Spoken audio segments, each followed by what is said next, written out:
తులసి ఎంత పవిత్రమైనదో, తులసికి మన ప్రతి పురాణంలో ఎంత గొప్ప స్థానం ఉందో అందరికీ తెలుసు. అయితే తెలియని విషయం ఏమిటంటే, అంత పవిత్రమైన తులసి వేశ్య కులంలో ఎందుకు పుట్టింది అని. ఆమె వేశ్యగా ఎందుకు పుట్టిందో తెలుసుకోవాలని ఉంది కదా, తప్పకుండా చెప్పుకుందాం. మన శారదాశ్రీ ఛానల్ కి స్వాగతం, సుస్వాగతం. ఇప్పటి వరకు మన ఛానల్ ను సబ్స్క్రైబ్ చేయకపోతే తప్పకుండా సబ్స్క్రైబ్ చేయండి, లైక్ చేయండి, షేర్ చేయండి, గంట సింబల్ ను టచ్ చేయండి. మీరు చేసే ప్రతి లైక్ నాకు స్ఫూర్తినిచ్చి మరిన్ని పురాణాలు, గ్రంథాలు పరిశోధించి మంచి మంచి విషయాలు మీ ముందు ఉంచటానికి సహకరిస్తుంది. ఇతర మతస్థులు అడిగే ప్రశ్నలకు ఘాటుగా, సూటిగా సమాధానం చెప్పాలన్నా, మన హైందవ ధర్మాన్ని పరిరక్షించుకోవాలన్నా, మనకి మన భావితరాలకి ఈ విషయాల పట్ల తప్పకుండా అవగాహన ఉండాల్సిందే. అందుకే నేను చేస్తున్న ఈ కృషికి మీరు సహకరిస్తారని ఆశిస్తూ కథలోకి వెళ్దామా మరి. తులసి శ్రీ మహావిష్ణువుని మనసా వాచ కర్మణ భర్తగా భావించి ఆత్మబంధంతో ఆరాధిస్తూ ఉండేది. ఆమె విష్ణుమూర్తి యొక్క ఏ అవతారంలోనూ అతనిని విడిచి ఉండలేక శ్రీహరి కోసం తపస్సు చేస్తూనే ఉండేది. తులసి అదే విధంగా కృష్ణావతారంలో కూడా ఉంది. అయితే ఈమె భూలోక బృందావనంలోని 16,000 మంది గోపికలలోనూ లేదు. అలాగని శ్రీకృష్ణుడు నరకాసురుని చెర నుంచి విడిపించి వివాహమాడిన 16,000 మంది భార్యలలో కూడా ఆమె ఒకరు కాదు. కానీ ఆమె మధురా నగరిలో శ్రీకృష్ణుడు తన 16,000 మంది భార్యల కోసం నిర్మించిన రాణివాసాలలో తాను కూడా ఒకరుగా ఉంటూ శ్రీహరిని ఆత్మబంధంతోనే మనసా వాచా కర్మణ భర్తగా ఆరాధించేది. శ్రీకృష్ణుడు తన భార్యలతో అనేక సంవత్సరాలు ఆనందంగా గడిపాడు.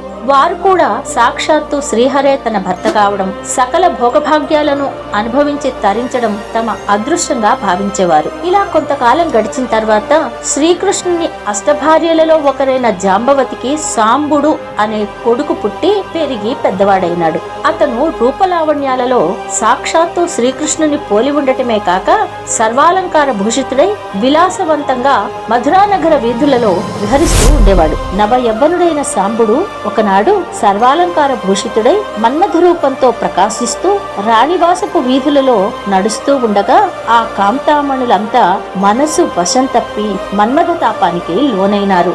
సర్వాంతర్యామి అయిన శ్రీకృష్ణ పరమాత్మ ఈ విషయాన్ని గ్రహించి యాదవ కుల వినాశనానికి రోజులు దగ్గర పడ్డాయని అర్థం చేసుకున్నాడు. భవిష్యవాణి రూపంలో శ్రీకృష్ణుడు తన స్వరాన్ని గంభీరంగా వినిపించాడు.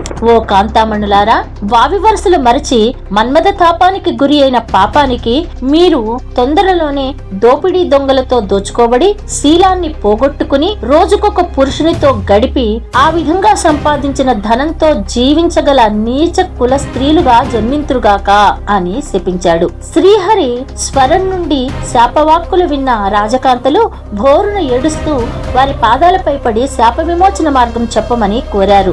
సాక్షాత్తు శ్రీమన్నారాయణుని పత్నులుగా పవిత్రంగా జీవించిన మేము అసలు ఏ గుర్తింపు లేకుండా ఇంత నీచంగా ఎలా జీవించగలమని రోధించారు. దానికి కరుణామయుడైన శ్రీహరి వారిని అనునయిస్తూ, ఓ కాంతామణులారా, జరిగేది జరగక మానదు. మీరు చేసిన పాపపు ఆలోచన వల్ల కలిగే కర్మఫలం అనుభవించక తప్పదు. కానీ కొంతకాలానికి దాల్భ్యముని వలన మీరు సర్వం తెలుసుకోగలిగి శాప విముక్తులవగలరు అని తరుణోపాయం చెప్పాడు. కొద్ది రోజులకి యాదవ కులంలో ముసలం పుట్టి యుద్ధం జరగడం, యాదవ వంశం మొత్తం నాశనం కావడం జరిగింది. శ్రీకృష్ణుడు తన అవతారాన్ని చాలిస్తూ తన రాజకాంతలను కాపాడమని అర్జునునికి సందేశం పంపాడు. మహావీరుడై ఉండి కూడా అర్జునుడు ఏమీ చేయలేక దోపిడీదారుల చేతిలో చావు దెబ్బ తిన్నాడు. ఇక ఈ స్త్రీలంతా దొంగల చేతిలో బలి అయ్యారు, శీలం కోల్పోయారు. వారంతా దిక్కుతోచక అల్లాడుతున్న సందర్భంలో దాల్భ్యముని వచ్చారు. వారంతా ఆయన పాదాల మీద పడి కన్నీటితో ప్రార్థించారు. దాల్భ్యముని తన దివ్య దృష్టితో జరిగింది తెలుసుకుని వారికి చెప్పాడు. ఓ సతీమణులారా, పూర్వ జన్మలో మీరంతా ఎవరనుకుంటున్నారు? పవిత్రుడైన అగ్నిపుత్రికలు, అప్సర కాంతలు. మంచి యవ్వనంలో ఉన్న మీరు అందం ఇచ్చిన అహంతోనూ యవ్వన గర్వంతోనూ విలాసినులుగా ఉండేవారు. మీరంతా ఒకనాడు సరస్సులో జలక్రీడలలో మునిగి ఉండగా ఆ వైపుగా నారదుడు వచ్చాడు. నారాయణ నారాయణ అంటూ అతను చేసే కీర్తనను విని కూడా మీరు ఆ మునిని నిర్లక్ష్యం చేశారు. కనీసం నమస్కారమైనా చేయలేదు. పైగా ఎప్పుడూ నారాయణ నారాయణ అంటూ ఉంటారు కదా మీరు. ఆ నారాయణుడు మాకు భర్త అవుతాడా?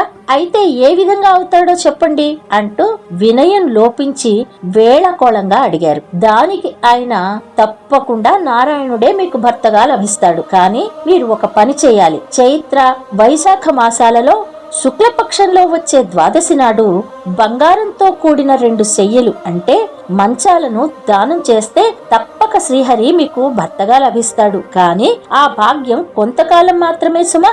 ఎందుకంటే మునిని సాక్షాత్తు శ్రీమన్ నారాయణుడి యొక్క భక్తుడిని అయిన నాకు కనీసం నమస్కారమైనా చేయకుండా పరిహసించిన పాపానికి చోరులొచ్చే చెరచబడి వేశ్యలుగా పుడతారు అని వరం కాని వరం, శాపం కాని శాపం ఇచ్చి అక్కడి నుంచి వెళ్లిపోయాడు నారదుడు. ఆ కారణంగానే ఈ జన్మలో శ్రీహరికి మీరు భార్యలైనారు. తిరిగి శ్రీహరి చేతనే శపించబడి ఈ స్థితికి వచ్చారు. కాబట్టి తిరిగి మళ్లీ ఆ శ్రీమన్నారాయణునే ధ్యానించండి. త్వరగా విముక్తులై వేశ్యలుగా జన్మించి ఆయా జన్మలలో వేశ్యాధర్మాలను పాటించి మీరు అనుసరించిన నియమనిష్టల వల్ల తిరిగి శ్రీహరి సన్నిధానాన్ని పొందగలరు అని తరుణోపాయం చెప్పి వెళ్లిపోయాడు దాల్భ్యముని. అయితే విచిత్రం ఏమిటంటే ఈ అఘాయిత్యానికి లోను కాకుండా ఉన్నది ఒక్క తులసి మాత్రమే. ఎంత ఆశ్చర్యం కదూ. ఎందుకో తెలుసా? ఆమె శ్రీకృష్ణుని భార్యలతో కలిసి ఉన్నప్పటికీ కూడా తన ఆత్మనివేదనతోనే శ్రీకృష్ణుని భార్యగా ఉంది తప్ప ఏ రోజు సన్నిధానాన్ని అనుభవించి ఉండలేదు. అయితే మరి ఈ వేశ్యకి తులసికి ఏంటి సంబంధం? ఎందుకు ఆమె వేశ్యకులంలో పుట్టింది? ఈ విషయం తెలుసుకోవాలంటే మీరు వీడియో స్కిప్ చేయకుండా పూర్తిగా చూడండి. పండు కోసం రాయి వేస్తే పిందె కూడా రాలినట్టు మంచి వారికి కూడా సహవాస దోషం వల్ల పాపం అంటుకుంటుంది అని సామెత చెప్పినట్టు తులసి శ్రీకృష్ణుని 16,000 మంది భార్యలలో ఒకరు కాకపోయినా వారితో కలిసి ఉండటం వల్ల ఆమె శ్రీహరి శాపానికి గురి కావలసి వచ్చింది. ఆ కారణంగానే ఆమె వెంటనే మరుజన్మలోనే వేశ్యగా జన్మించలేదు. కార్యకారణ సంబంధం వల్ల ఆమె శ్రీహరిని ఆత్మబంధమైన భర్తగా ఆరాధించటం వల్ల పవిత్రమైన గోలోకం చేరి బృందాదేవిగా కృష్ణుని గురించి తపస్సు చేసి ఒక కార్యకారణ సంబంధం వల్ల తులసిగా భూలోకంలో జన్మించింది.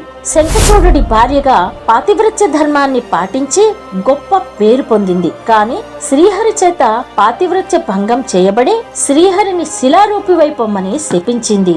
మరు జన్మలో గండకి అనే వేశ్యగా పుట్టి తన ధర్మాలను తూచా తప్పకుండా పాటించి శ్రీహరిని మెప్పించి నదిగా మారి శ్రీహరిని తనలో శిలారూపంగా దాచుకుని తన పాతివ్రత్య మహిమతో మనకి కూడా పుణ్యం అందిస్తున్న పవిత్ర తులసి మాతను పూజిద్దాం, తరించి పునీతమవుదాం. మరి తులసి యొక్క పాతివ్రత్యాన్ని శ్రీహరి ఎందుకు భంగపరిచారు అని తెలుసుకోవాలని ఉందా లేదా?